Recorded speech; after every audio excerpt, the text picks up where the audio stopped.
Hi, everyone. I'm muting my line.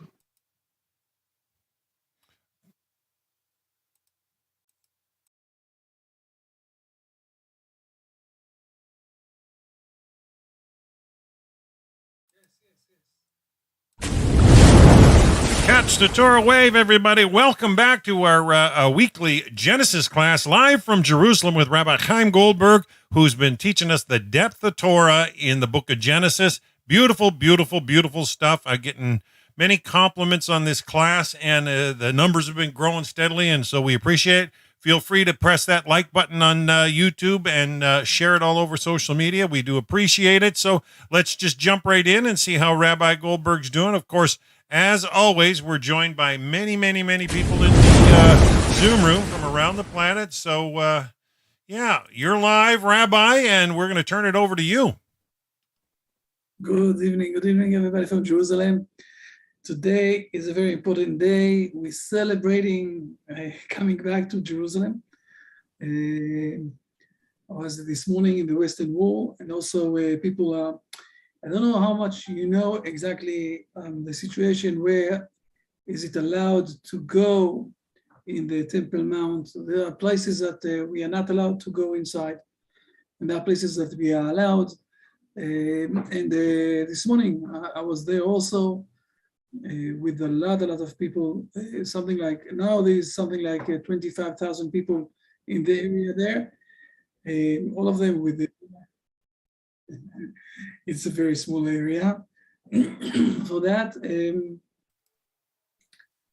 Yes, so it's a big celebration. I don't know if you saw yesterday night, I sent an email about Jerusalem Day. And the main thing I wanted to share is that we're starting to spread over this possibility of putting a strip of Jerusalem with a nice verse, so you can pray towards Jerusalem. In our oral Bible, it says that people from when the Hebrew people are being spread over in the diaspora, they are all praying towards Jerusalem. And when they are in Jerusalem, they're praying towards the Temple Mount. And when they are in the Temple Mount, they're praying towards the holiness place, the most holiness place that we have. Now we need to understand that we're speaking about stages. Why all the Jews are praying towards Jerusalem from wherever they are in the world? Because Jerusalem is the place of the kingdom of David and the Messiah, okay, also. This is the place of the kingdom, the main part that the kingdom of David is showing. In our tradition, the kingdom of David is a continuous of Adam and Eve. Adam, the first man. The Midrash is saying, who remember how long he was living when he died? Who remember when he died? Adam. 930 years, or 937? Very nice. 930 years. How many years King David was alive? Only like 52 or something. No, this is King Solomon. King Solomon is 52, 70 years. So if you're taking 930 years and you're putting also 70 years together, it's a full 1,000, right? Mm-hmm. And it says in Psalms that a day of God is 1,000 years. Now it says in Genesis that God is saying to Adam, if you will eat from the tree of life, on the same day you are going to die. So the meaning of this, that Adam was supposed to live 1,000. You mean tree of good and evil, not the tree of life. Sorry, right? the tree of good and evil. Sorry, yes. And Adam ate from this tree, so he was supposed to die after 1,000 years, and we see that he dies only after 930 years. Where are those 70 years missing? So the Midrash is saying, our sages are saying, that God showed Adam all the main people along history that are going to do a big change in the world. And he showed him a lot of righteous people and people that are going to bring the world, to a better stage. And one of the people that he showed him was King David. But King David, when he showed him King David was supposed to die on the day that he was born. And Adam said to God, if you're going to kill him so fast, he won't be able to do his mission. And God said to him, okay, what are you offering? So Adam said to God, give 70 years of my life to King David, and he will have those 70 years and take them down from me. And what we see here in this midrash, okay, it's a bit from this say of God, of the sages, is that they are trying to show us that King David managed to repair the sin of Adam. This is why he continued, okay? He is a continuous of Adam. This is how our sages are looking at this. And King David, the main part that he did, he managed to unite all the Hebrew nation together. At the beginning, he was in Hebron for 7 years, but then he was 33 years in Jerusalem. And he managed to reunite all the Hebrew nation together, and also at the end of his days to buy this place of the Temple Mount, where the prophets told him that this is a place. But his main mission was to reunite together the Hebrew nation and to build up the kingdom of the Messiah. It starts with King David, continues with King Solomon. The word Solomon in Hebrew is shalom, shlomo. Solomon is shalom. In our tradition, it says that there were no wars in his days of King Solomon. And from there on, it's continuing till the day that the Messiah will come, and he is part also of the dynasty of King David. So when all of the people of the world, all of the Hebrew people of the world that are being spread over in China or in Europe or in the United States, in Canada, South America, wherever it is, when they're praying towards Jerusalem to remind us that we need to be united together, and there is the kingdom of the Hebrew nation in Israel, that Jerusalem is the capital of this place. When you are in Jerusalem, you're praying towards the mountain of God, the main mountain of God. We're going another stage. So if we spoke before the kingdom of the Hebrew nation, now we're speaking about the place of God. It's a bit hard to say that because God doesn't really, there's a verse also that says that there is no place where you can put God's legs or something like that. So what we're speaking about is the place where God is putting his appearance of the holiness in this world. There are 10 miracles usually in this place. And those miracles, it's being brought in the ethics of the fathers, where there are 10 miracles in Jerusalem. One of them, for example, is that whenever they were standing, crowded together like tonight, okay, 25,000 people are coming to one small place. If you will look in the Western Wall site, you will see that there are a lot of people. Maybe we can look at this now. There are a lot of Hamdan, try to find for a moment in your other, try to find the site of the Western Wall. Okay, now we can see it in live, what you call, and then we'll put it also on the screen. But one of the miracles is that everybody were very pushy together. They were very sticky one to each other. It's very hard to be so many people in one place. But when they bowed down in front of God and they were supposed to say their own questions, their own forgiveness for a lot of the sins or something like that, this is where it was very spread over. Everyone was only by himself. This is one of the miracles. 10 miracles in this, the Holy Temple, that is showing that God presence is there, and when we all in Jerusalem, we are praying towards this. Now, the main place that we're speaking about, the holy place, today it's only a stone there, but it was the place where they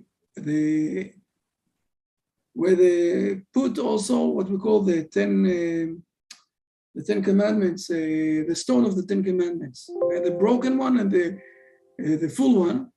This is a place where miraculously, but it's not live. Try to find the live one. I'm telling you, it's not live.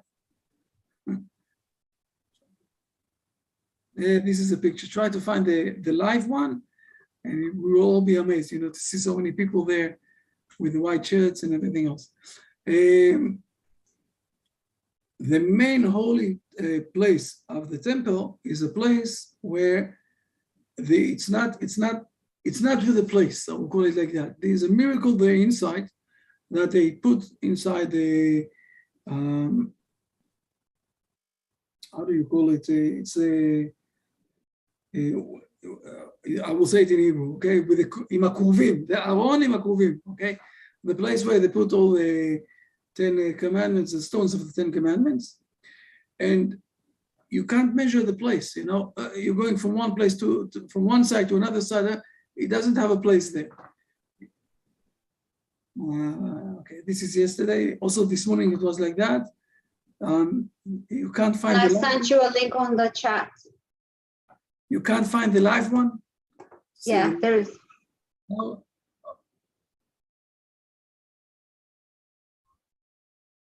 Okay. Want to, Rabbi? I've got it live on mine.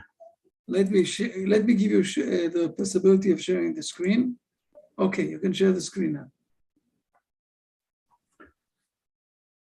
So, let's see what's happening now in Jerusalem. My son is there. Oh, you see? Look, now you can see it. Yes, fair enough.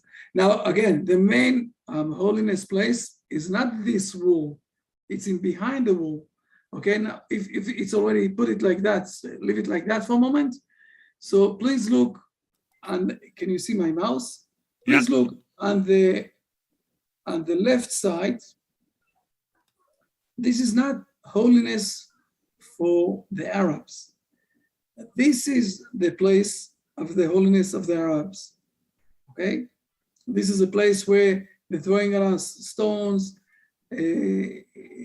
shooting at us and everything else. This is not part of the area of the holy mountain. Okay, it's a side. It's not the part of the holy mountain. This is what we call the mosque, a place where they're praying and everything else. Also, this morning there was a bunch of people there that tried to throw stones and whatever it is. But there were more than 2,500 people who went inside. This is the place. It's not holiness for the Arabs, but this is a place where underneath there, inside, you can find the stone and the main place of the holiness place of the Hebrew nation. Okay, so this is how what we see now. Okay, because we're not going inside all the time, and when we are in Jerusalem, we're praying towards this place, mainly towards this place. Okay, inside there, and when we are going around this area inside, this is where we're praying towards this specific place inside here, okay? Where it's showing the place of presence of God inside the Hebrew nation. And it's also giving us the prophecy, okay? What we call the Lishkat HaGazit. Our sages are sitting there in this area. So this is what is basically happening, or if we're starting to realize, to understand how it's working, okay? All this thing of the prayer. And again, I'm saying something that we said more than once. Prayer is going both sides. On one side, God is prophesying the prophets. On the other side, they are answering with prayers.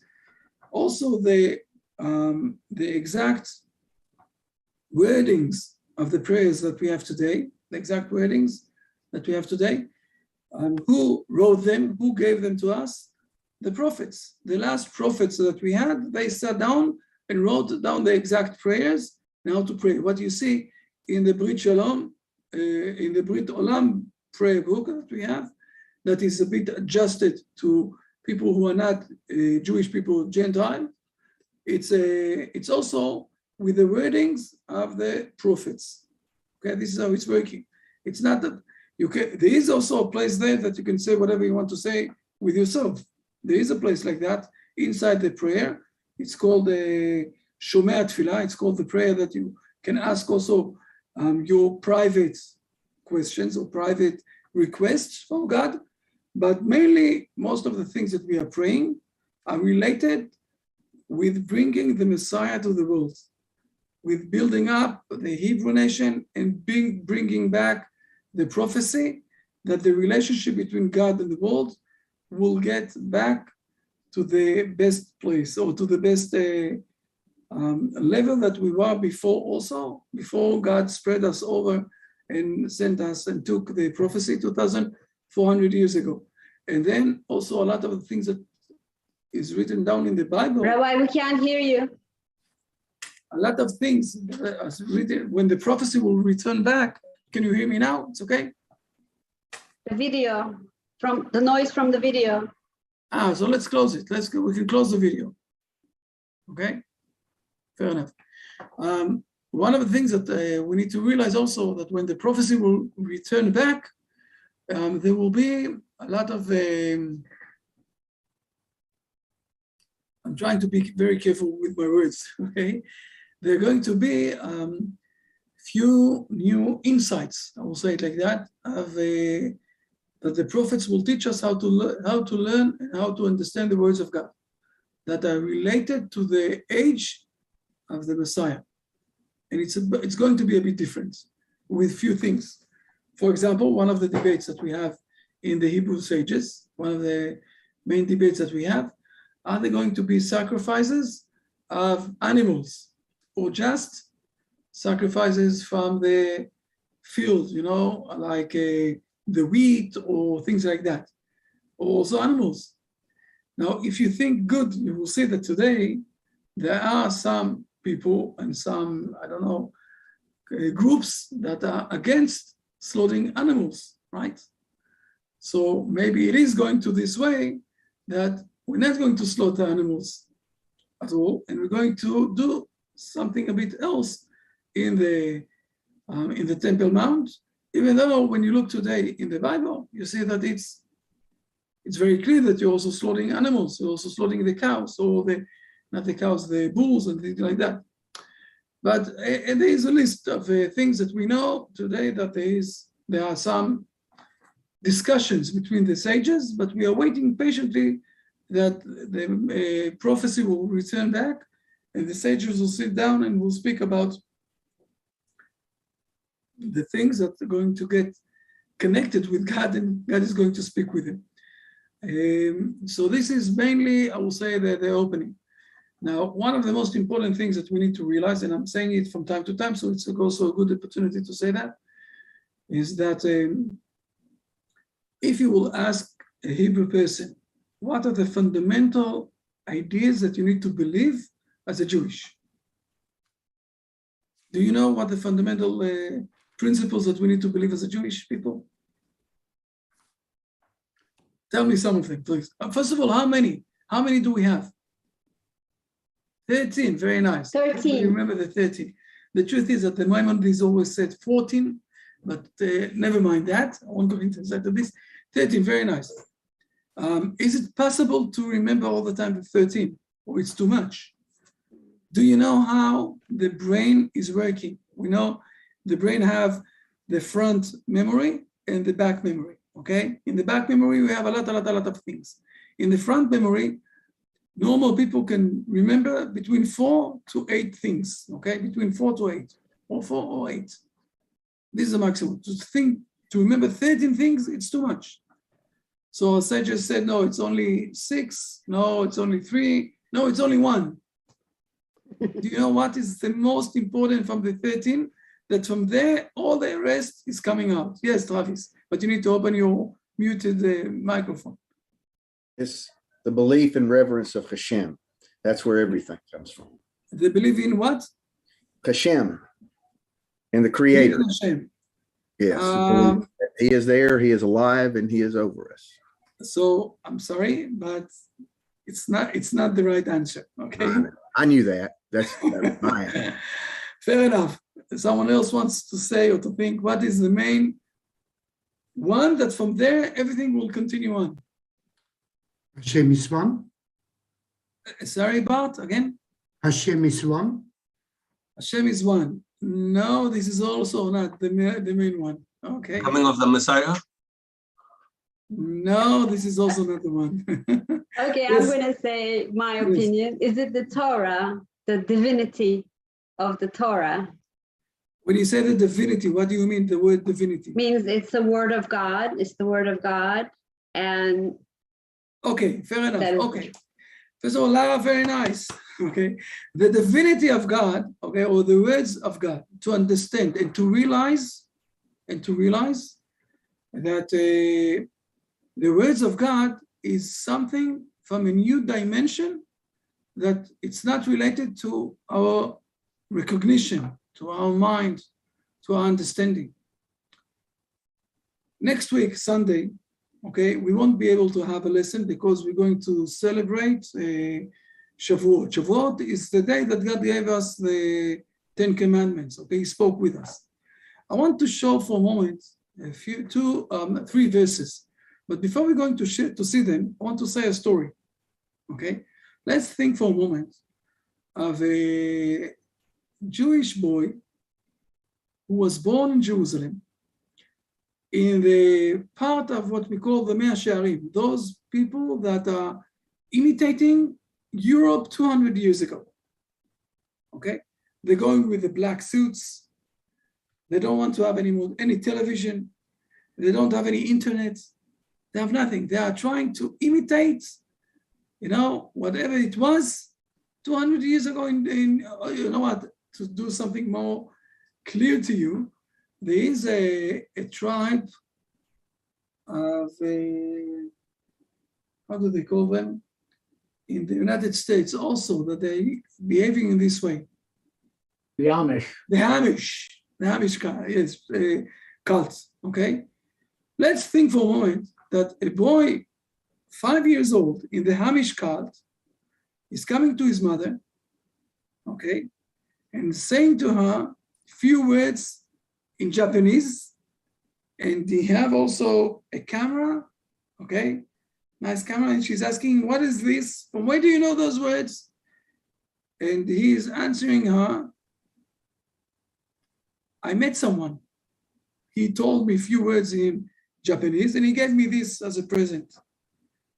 His mother will never think that he is lying to her, that he is, saying something wrong, because there is no way that this young boy will lie to his mother about meeting someone that is a Japanese person, okay, that taught him the words of Japanese, because it's so far, If let's take another example, that he will come back home with the nose a bit bleeding and a lot of smacks in his body, and his mother will ask him what happened, and he will tell her, I fell down from the roof. She will be all the time in debate with herself. Did he fall down from the roof, or maybe he had a fight with one of the neighbors? It's not 100% clear that this happened or this happened. But when this boy is coming and saying, Larry Bird and Bill Laimbeer, and saying, Travis, I will address everything, okay? Also this. When this boy is coming and saying, I spoke with a Japanese person and he gave me this camera and he explained to me what to do, and those are the words that he taught me, his mother will never think that maybe something else happened there. Most probably he spoke with a Japanese person. Now let's look for a moment in a few verses of Deuteronomy, okay? When Moses is describing the Hebrew nation getting I will say, speaking with God, okay? Speaking with God. So let's go for a moment to Deuteronomy. chapter 4.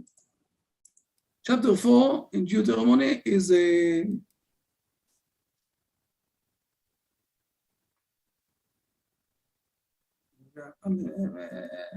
chapter 5, just a moment. Sorry, chapter 5. Sorry, chapter 5. Oh, no, chapter 4, yes.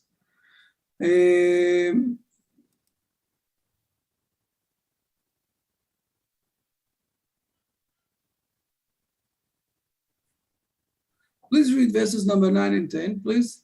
9, but beware and watch yourself very well, lest you forget the things that your eyes saw, and lest these things depart from your heart all the days of your life, and you shall make them known to your children and to your children's children, or the day you stood before the Lord your God at Horeb, when the Lord said to me, assemble the people for me, and I will let them hear my words, that they may learn to fear me all the days that they live on the earth, and that they may teach their children. Now, there was a lot of effects in this situation, okay? Please read verse number 11. And you approached and stood at the foot of the mountain, and the mountain burned with fire up to the midst of the heavens, with darkness, a cloud, and opaque darkness. You can think about all those things with the movies that we all know. Okay? Wow, a lot Special of effects, yes. Special effects for everything. But let's see for a moment, how can we have the certainty that God spoke with us? From where this certainty came? This is one of the things that we are supposed to remember and to say and to pass it on to the next generation and everything else. So I want to show for a moment something that is written down, and a lot of people don't remember those wordings. And read verse number 32 and 33. You know what? We need to read from 32 to 35, please. 32. For ask now regarding the early days that were before you, since the day that God created man upon the earth, and from one end of the heavens to the other end of the heavens, whether there was anything like this great thing, or was the likes of it heard. Did ever a people hear God's voice speaking out of the midst of the fire as you have heard and live? Or has any God performed miracles to come and take him a nation from the midst of another nation, with trials, with signs, and with wonders, and with war, and with a strong hand, and with an outstretched arm, and with great awesome deeds, as all that the Lord your God did for you in Egypt before your eyes? 35 also, please. You have been shown in order to know that the Lord, he is God. There is none else besides him. Okay, this is going a bit to what Travis is trying also to say, but it starts with a very simple thing. Ask for people from the days that everything started till your days. Did anyone ever thought, speak, said, stated that God who created heaven and earth spoke with him? Like you said. It's like the young boy in the Hamish cult who is coming to his mother and saying to him, I spoke with a Chinese person, or I spoke with a Japanese person. It's something that nobody thought even that it could happen, to speak with God who created this world. Nobody spoke about this, especially not a nation, a full nation, not one person who said, you know, let's say, for example, there's Hanoch, okay? If you remember in chapter 5 in Genesis, we're speaking about Hanoch, and he was gone after 50 years because God took him. And people said that Hanoch was a holy person that spoke with God. Fair enough, but nobody really felt, you know, Hanoch said that he spoke with God. Who is God? What exactly? He was in the cave. After 350 years, he died. Everybody else died after 1,000 years, or even a bit less than, no, something like 900 years plus minus. Who is this Hanoch that everybody? Here we're speaking about a nation that spoke with God, and nobody ever said that a nation can speak with God, that God can appear himself in front of a nation. This is what we call, in English, it's called the divinity of God. When we're starting to read, I want to explain for a moment the inside movement of the difference between smart things and the divinity of God, okay? let me explain this and I'll try to nail it, what we call, okay? We call it in Hebrew, bul baponi, straight here. I want to nail it, okay? When you have a text, a smart text, okay? Plato wrote something. Aristotle wrote something. Those are very smart people. They held a lot of things along history, even though it's hard to read those books and everything else, but very smart things.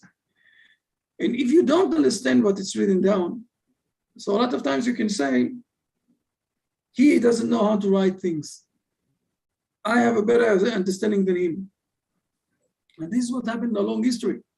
Smart people wrote things. And the next generation after that, or two generation after that, people said to themselves, those are nonsense. We are much smarter than what those people said, those people wrote. And I will say, the standing or the inside standing that we have is that with all of the respect of their smartnesses, we are not less than them. And maybe they were wrong and we are right. This is the state of mind when you're learning smart things. But when you're learning the words of God, okay, who created this world, and you realize that he is, not only that he is the most smart thing in this world, but also that he knows what will happen in the future. And he is organizing things, how will happen in the future, okay? And he's controlling everything and he's deciding how to define everything. And you're reading the text and you don't understand the text. So what you're saying to yourself, I need to do much more, I need to work harder to understand the text. I don't know the text. It's me with the wrong situation, with the wrong understanding. It's not God that doesn't know the text. If I see contradiction between the parts of the text, so I have a problem, not God, the divinity of God. We need to realize what is the meaning of this. And this is why this is the first thing. This is also hiding inside that God is exist, as Travis said. He spoke with us. It's also hiding inside that he is one. This is what he told us. By the way, if you go to the most smartest people in the world, like Immanuel Kant, for example, so he says that logically, there are 50% to explain if God is exist or not exist. In his books, there are 4 things he calls it the antinomia of the understanding, okay, of the knowledge. And the antinomia of the knowledge is there are 50%, okay? Do we have a free will? You can prove that yes, you can prove that no. God existed, you can prove that yes, you can prove that no, logically, okay? The world was being created or is always here, you know, like Aristotle said, 50% this way to see, 50% this way to think. You can't. But what we're doing here, it's not that we're saying we believe that God exists. This is not what we're looking for. We believe that God spoke with us. Verse number 32. We believe that God spoke with us. God created this world. And this text is text that he gave us from the divinity of God, okay? Wow, amazing. And he explained to us how to learn it. And if we don't realize until, you know, we don't understand this 100%, so we need to try more harder. By the way, this is also why, as long as we are getting older and we are going on this text again and again, with more experience of life on one side and more learning on the other side of other books and other things, suddenly we find in this text more and more things. It's, you know, it's like hiding more and more and more and more levels. We had a lesson once, we had a lesson that we took one verse and we showed it in 4 levels, okay? What we call Pshat, Drash, Remez, Sod. There are levels and levels and levels in the text. Why? Because it's a divinity text. And now, who spoke with us? Who gave this to us? God. So he exists. We don't need to prove it. We live in this understanding, okay, in this environment that God spoke with us. Is he one or more than one? He said to us that he is one. So also the body side, also the soul side, everything is one. Okay. By the way, this is also an interesting verse that we have here. Just a moment, let me show this to you. Please read verse number 6. Dan, you with us? 6, and you shall keep them and do them, for that is your wisdom and your understanding in the eyes of the peoples, who will hear all the statutes and say, only this great nation is a wise and understanding people. Now, usually what we're saying here, wow, it's a great nation, it's very nice. I want to go to a different thing here, to the beginning of the verse, to see exactly when we're saying that God is one, therefore everything is combined together. I want to show this here in the beginning of this text, of this verse of God, okay? If I will ask you, a person, how is supposed to behave to be a smart person? When we spoke with Aristotle, when we spoke with Plato, and they have books, okay, to explain a lot of things, what are the ways how to become smart people? One of the things that they're saying, you need to be with humility, because if you won't have humility, you won't be able to listen to others who are speaking. But they're saying it's only a good advice, because also people arrogant, without any humility, are able to be also smart people. Today there was someone published, okay, that he wanted to go to some sort of learning someplace, and he have disabilities of ADHD or something like that, and they were so arrogant with him, and they demolished him, and they treated him very ugly and everything else. It's not saying that those people are not smart people, but it's hard for them to become more and more smart because they're very arrogant. Fair enough. The Hebrew nation is saying, no. The behavior of us and the smartness of us is one. Is one. And as more that you will be more smart person from connected with the divinity of God, you're supposed to behave in the right way. And if you won't be able to behave in the right way, so your smartness is not good, and God is not putting his presence on someone who is not behaving in the right way. And it's written down here in the beginning. And you should keep them. What is keeping them? And do them. What is keeping and doing them? It's behaving in the right way. Okay?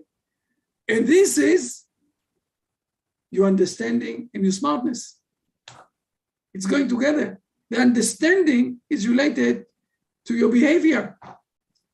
If you will look in the Bible, wherever it says that someone was a smart person, it also says that he was a righteous person. And the way to say that he was a righteous person, that he behaved in the right way, it's by describing him a smart person. It's not separated in the Hebrew tradition. You know why?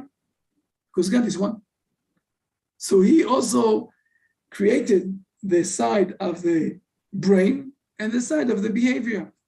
And if you're trying to separate those two, so you're not a smart person according to the Hebrew nation. Maybe you know a lot of things, but you're not a smart person.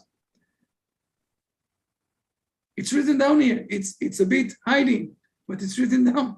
The behavior and the understanding is going together. As more as your behavior is more good, your understanding will be much more profound.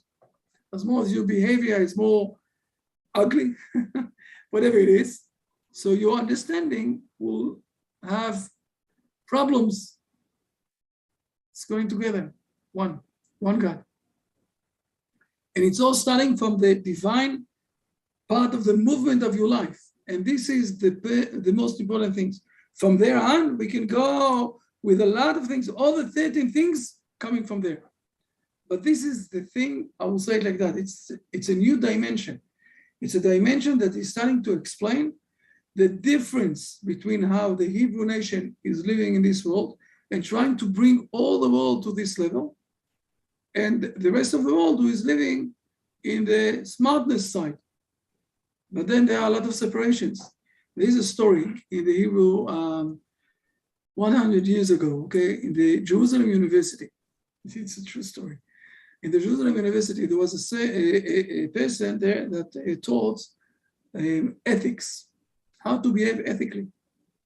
He was a married person and everything else, but he was also always trying to start and to behave in an immoral sexual behavior with his students, with the male students, the female student that he had. And one of the times, one of his students said to him, I'm married girl. How come you're teaching us moral behavior and you're trying all the time to start with me, that I will go with you, whatever it is. How can you live in this contradiction?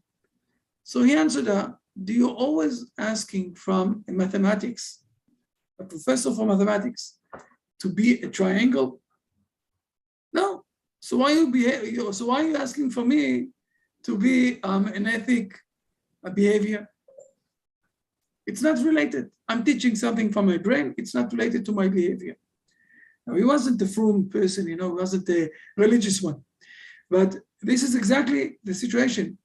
Wherever it is that you're trying to teach, if it's mathematics, if it's physics, if it's whatever it is that you're trying to teach, it's not related to the part of your will. Now, because God created, I will say it like that, it says, Anochi Hashem Elohecha, and it's 4 wordings that God wrote himself and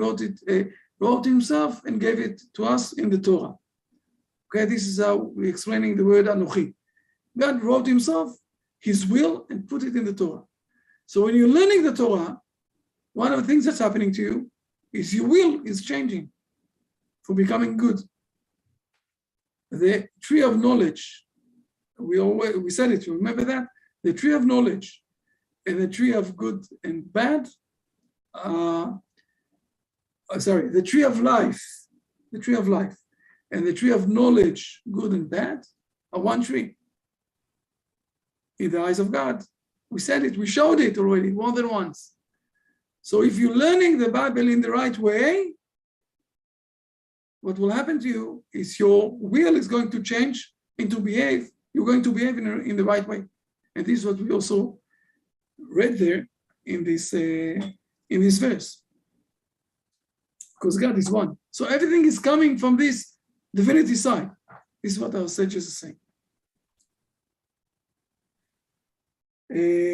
Tonight, we have a very special, unique, let me put it here also, meeting of the girls with Sarah and Becky, I think her name. Let me put it here for just a moment. It's going to start another 15 minutes. So I need to stop another 15 minutes. I have time now for questions, answers, whatever it is. If you want to ask or to about things that we spoke about a very, I think, very profound things. Okay, for the girls' side, look in the chat. I'm putting here the Zoom that 9 o'clock you can go inside to the Zoom. I sent it also to the email to those who register themselves, but here it is. If you have questions, you want to say something, you want to know something, this is the time. Rabbi, would you like me to post that onto YouTube or anything? The problem is that we ask people to register themselves because we are a bit afraid to spread this YouTube. Yeah, okay, I got it. Yeah, better safe than sorry, sure. Okay, so they can go to the internet I will say, Yeah, I seen the advertisement, yeah. So you can exactly let them register themselves there, and then this group, people here that we all know one each other. So I'm sending you also I sent you also the link. Fair enough. Yes, please. If you want to ask or to mention, to say something. whatever it is. I mean, The verses of Deuteronomy you've just done there, they are the basis of the Shema, are they not? again, sorry. Are these the basis of Shema Israel? You shall love your, you shall do, and follow on. You teach. The basic, it is, first of all, this is a chapter before the Shema Israel, 2 chapters before. Shema Israel is chapter 6, and this is 2 chapters before. And this is part of the big, there's a very big, in 6 or 7 chapters that Moses is speaking about history and trying to put us in the right way. Of course, this is one of the foundations of the Shema Israel. But Shema Israel is explaining or showing that God is one. And we can see the unity of God in all sorts of ways. So also this verse that we showed now, that the behavior on one side and the understanding on the other side are connected one to each other. I will say it like that. The force that we have as human with knowledge, understanding, and the force that we have as human with the will could get combined together. This is because it's one of the understanding that God is one. He created the knowledge and he created also the will. So it's together, it's going together. This is a unique way how to look on things. When you go to the universities all over the world, so they will answer to you that your knowledge in mathematics is not saying that you're supposed to be a triangle. Okay, those are 2 different ways. My behavior and my knowledge are not related one to each other. The Hebrew nation is saying, no, they are all connected. Okay. The learning of the divinity words of God will change your will to good, to become a good person. Try to learn mathematics and from there to learn how to become a good person. It's not going together, it's not related. The mathematics is only on the side. It's not, mathematics didn't create this world, okay? The words of God that you can see now in the Torah, this is how God created this world. Therefore, just like they have the power to create this world, they also have the power to change us. It's going together. So it's the knowledge is also related with the will. So you can see the unity of God, not only in the verse of Shema Israel in chapter 6, you can see the unity of God also in this verse. I hope I'm clear enough. It is a bit profound, but we can allow ourselves from time to time to be also in the profound way. Rabbi, Yes. you talked about changes in the Messianic times, like you talked about maybe slaughtering animals, maybe not slaughtering. I'm wondering, will there be will God speak to the people again to make those changes, or those changes are small changes? The prophecy will come back. It's written down already in Joel. It's written down in a few places. The prophecy will come back. There will be prophecies. Will it be a big prophecy like when he gave the Torah, or will it be just to one prophet? I imagine there's changes in the Torah. It's a big thing, no? No. I didn't say there are not going to be changes in the Torah. This is why I was very careful with my words. Part of the understanding of the Torah is going to be, I will say it like that, in related to things. I will give an example, okay? One of the things that we're celebrating in Shavuot next week is the day that King David was born.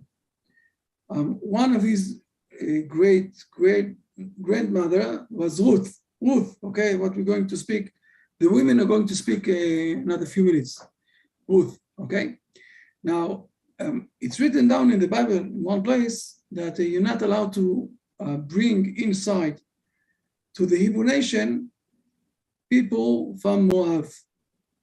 For 800 years or something like that, it was clear to everybody that not a woman and not a man can come from Moab. Until Ruth came and she asked to convert for Judaism. And the sages said, no, if you will read carefully, you will see that it says that only the men are not allowed to come to convert, but the women are allowed. Okay, and it took only after King David, 4 generations after that. King David is 4 or 5 generations after that. King David is alive. And only when he's 60, 70 years old, this is when he's saying, only now people accepting me to be part of the Jewish community. Okay, so you're looking at the first 800 years, the sages and the prophets explained one thing. After 800 years, they suddenly managed to see the exact points in the Bible in a different way that brought us King David. Like that, there are going to be a lot of things. What exactly, how exactly it is, for this we need the sages, and for this we need the prophecy that will come back. But it's not that we're going to change the words of the Torah, but we're going to see them in new enlightenment. Few things. But who are, I would Fresh. say, the Yeah, it'll be authority? fresh for sure. No doubt. Yes, exactly. Who is the authority to say those words and to explain this? This is the sages of Israel and the prophets of Israel. Knowledge of God will cover the earth as the waters cover the seas. Rabbi, Yes, exactly. it's way I understand it and see it is nothing will change from Torah.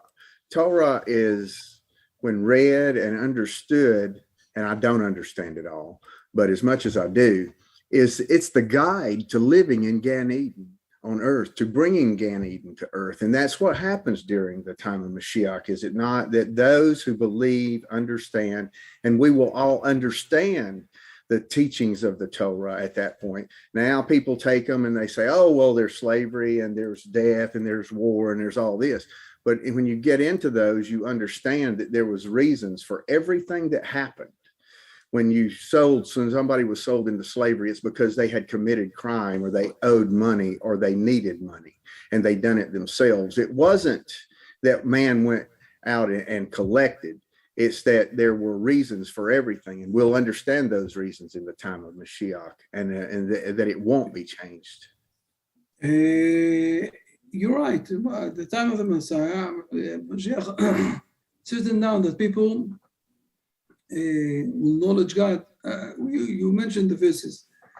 It's true. You're right. We will go up one stage ahead. You're right. All of us. And you're also right with the point that you mentioned in the in the chat room. One of the things that we see a lot of times that people are coming and explaining for themselves the Bible. Fair enough. So they're worshiping themselves. It's hard to say that, but it's true. It's really true. Uncomfortable. Yes. This is why you need to be related with a chain or go with the rabbis along history. Yes, Bart, sorry. We spoke about studying the words of Hashem. So I was asking myself, what are the best chapters in Torah to begin to study for a beginner? And can there be set an order of the following order in studying? There are two things that always I'm saying this, and I'll say this again. There are two main things to do. Go and buy the Art Scroll Torah, okay? The blue Art Scroll Torah. Read it and read the notes. This will give you more or less the main basic knowledge. On the other side, always have someone that is a reliable rabbi that you can speak with, that you can ask him, that you can discuss with him when you have questions, when something is not clear for you. Those are the two things that you need to have all the time. The Art Scroll today is really good. It is really good. Also from the Babylon Talmud or from the Jerusalem Talmud that we have. Even though I'm not, I don't think that you need to start to learn all those texts. I think it's too much. It's not. This is not the main thing that you need to learn. But those are the two things that you need. Go and buy the Art Scroll on one side and have someone that you can speak on the other side. Those things together, you're in the right way. Okay, thank you. Yes, Lara. I study from Yes, yes, we have another 2-3 minutes, yes. I study from the Chumash. Should I also get an art scroll then? I think that the main part or the main uniqueness of the art scroll, okay, is that it have a lot of notes, a lot of small notes that are explaining and a bit broadening with the sages of Israel. And I think that this is the best. Okay? To read the Bible by yourself, it's very hard to understand, especially that it also has being translated from the Hebrew. And the Hebrew that we all know is hiding a lot of levels, of more and more understanding.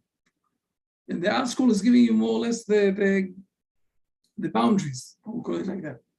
So I'm not getting any percentage from art school, okay? I don't have any percentage from them. We had a lot of discussions between us, Rabbi Sharki and me, about what to offer the Noahide people. We're not getting any percentage from our art school of sending you to buy them. Thank you, Rabbi. Okay, next week we won't be able to have a lesson. It's still, you said to me, maybe we will do it an hour and a half later. Let me check this up. I will let you know, Dan, okay? Because it also depends how many people are coming to visit us in the family and how much work I will have after that. So after all, we have 2 days of a celebration and my grandkids are coming here. Yay! Yay! Exciting. Well, we wish you a great time there in Jerusalem, Rabbi, and we are so thankful for you sharing with us such wonderful tidbits from the Torah. It just, it's food for the soul, and thank you so much. And may you and all Israel be blessed, and we look forward to the next class. We may be on next week. Rabbi will let me know, but it may be later, if at all. If not, we'll be back in 2 weeks, Rabbi. So in 2 weeks, for sure, also we need to move it a bit because we have a very big fundraising here that we're doing in Israel for all of the Noahide world movements. And there's something very big in 2 weeks from now on Sunday. Let me give you an answer about those 2 weeks. Exactly. Okay. Keep me in the loop, Rabbi. I really appreciate it. You can always send me an email or a text, and we'll go from there. All right, folks. So we're going to sign out for now. So the next class can use the Zoom room. Can we just say happy birthday to Elaine, please? Hey, happy birthday. With all of the efforts that she have there with fair enough. Excellent. Thank you. All right. So we're going to sign out. So we'll keep in touch about when exactly the next time, but fair enough. Yes. All right, everybody. Catch the Torah wave. It's beautiful and refreshing, and it's just a joy. And we thank you, everybody that's tuned in on the Noahide World Center social media, on Facebook, YouTube, and feel free to like that video and share it out there. Have a wonderful, wonderful week, everybody. We'll see you next time. Bye, everybody.